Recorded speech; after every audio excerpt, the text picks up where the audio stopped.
আসসালামু আলাইকুম। আজকে আমরা আরেক টপিক নিয়ে আলোচনা করব।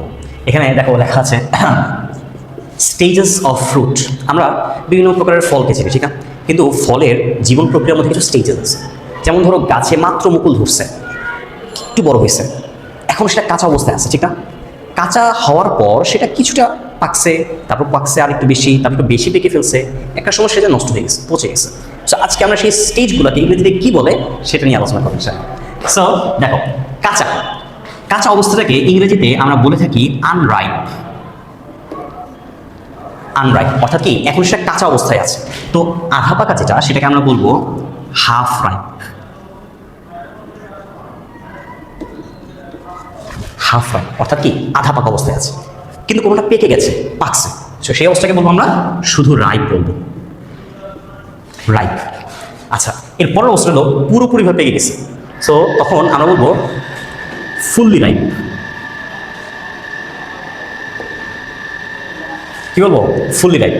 এখন পুরোপুরি পাকছে একটা ভালো বিষয়, কিন্তু দেখবা যে পাকার পর একটু বেশি পেকে যাওয়া যে অবস্থা, অর্থাৎ কি পচে যাওয়ার ঠিক তার আগের স্টেজের অবস্থা, যেটাকে বলা হচ্ছে অতিরিক্ত পেকে যাওয়া, এটাকে আমরা বলবো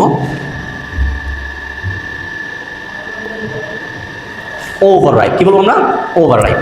আচ্ছা, এর পরের যে স্টেজ, অর্থাৎ কি যখন কোনো একটা ফল একদমই পচে যায়, অর্থাৎ ধরতে পারো এটা যে কোনো ফল হতে পারে, আর পচে যাওয়া অবস্থাটাকে আমরা বলবো রোটেন।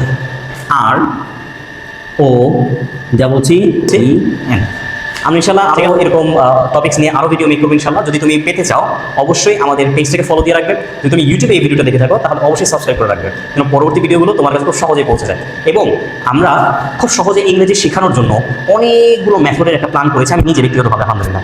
তো আমরা চেষ্টা করবো যেন তোমার ইংরেজি শেখার যাত্রাটার মধ্যে থেকে আমিও অংশ হতে পারি এবং আমার দ্বারা তুমি কিছু উপকৃত হতে পারো। আমি অবশ্যই সেই চেষ্টাটা করবো।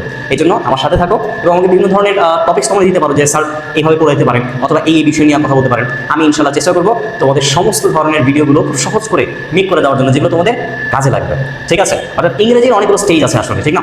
অর্থাৎ তুমি ঠিক উচ্চারণ করতে পারতেছো, প্রনাউন্সিয়েশনের ক্লাস হয়তো সামনে আসবে ইনশাল্লাহ। তারপরে এরকম বিভিন্ন স্টেজের কথা বলবো, ঠিক আছে? এরপরের আরও বেশ কিছু ভিডিওর আমার প্ল্যানিং আছে আলহামদুলিল্লাহ।